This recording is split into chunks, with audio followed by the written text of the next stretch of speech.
How's it going, everybody? It is your old pal Baba Ganoush here. Welcome back. I hope you're all doing well during these crazy times, staying safe, staying happy, staying healthy. We all do what we gotta do, but I hope you're all holding in there. So we got another great video for you here today.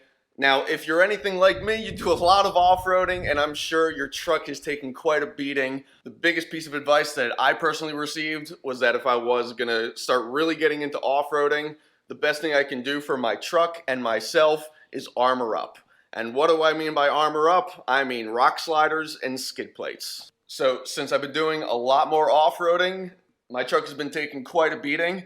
Now I already have rock sliders by RCI and also their skid plate package going all the way back just past the transfer case.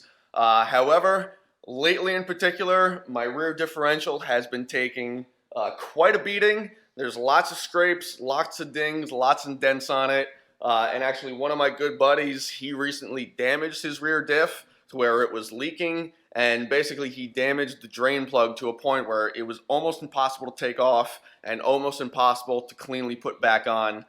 So he went ahead and ordered a rear diff skid as well.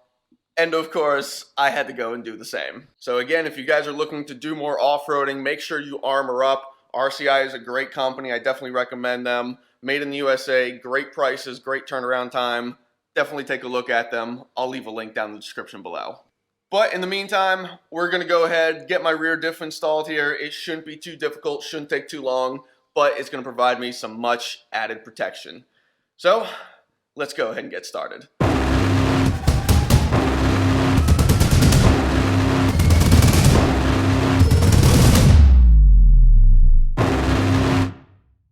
Okay guys, so before we go ahead and get started, be sure to subscribe down below to keep up to date with all my videos. I got new ones coming out every Wednesday and Sunday for you. Be sure to give me a thumbs up, hit that like button at the end of the video if you did enjoy yourself. And of course, if you have any questions whatsoever, leave them in the comments below. I'll be sure to get back to you on those.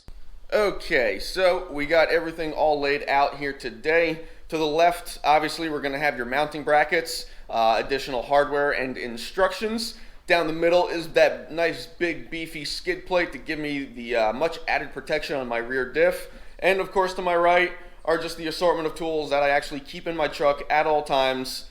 Little overkill for what I need right now, but at least I got everything that I need just in case. So welcome to underneath my truck. It makes it a lot easier if you do take the spare tire out. That's why I can actually sit up in here right now. My spare tire is above me in the bed of my truck. I like to keep it ready to go just in case I get kind of stuck in mud. So it makes it a lot easier, exposes the rear differential a little bit better. This install is pretty straightforward. I got all my tools, also my supplies laid out. Let's go ahead and get it done. So as you can see, my rear diff has taken quite the beating, especially where the drainage plug is, so this skid plate is definitely needed. First thing I'm going to do is install the pinion support. RCI recommends installing this after you lift the skid plate in, but to be honest, I didn't read the instructions till afterwards, as this was a very straightforward install.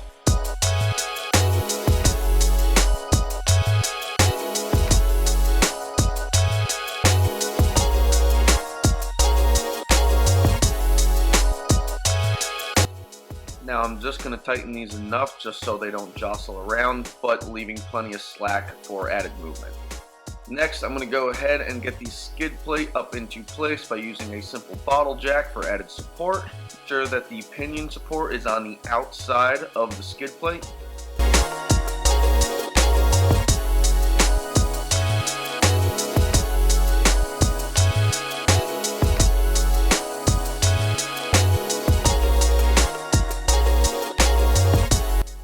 Now that we have the skid plate lifted up and supported, we're going to put the upper clamp brackets on.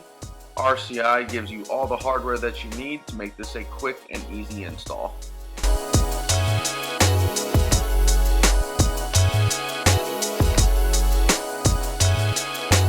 Now I'm going to quickly just snug up the pinion support bracket by pushing it as far back as I can while I tighten down the carriage bolts.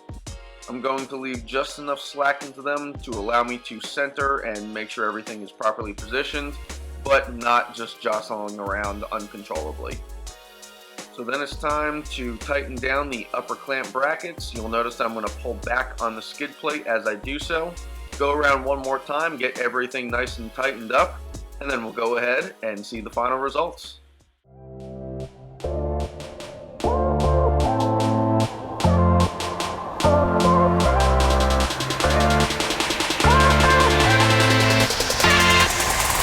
Quick and easy install that looks great and gives me some much needed protection. Thanks so much for watching, everybody. If you haven't already, be sure to subscribe down below. Hit that thumbs up if you enjoyed yourself. Thanks so much again for following along. Have a great one. See you on the next video.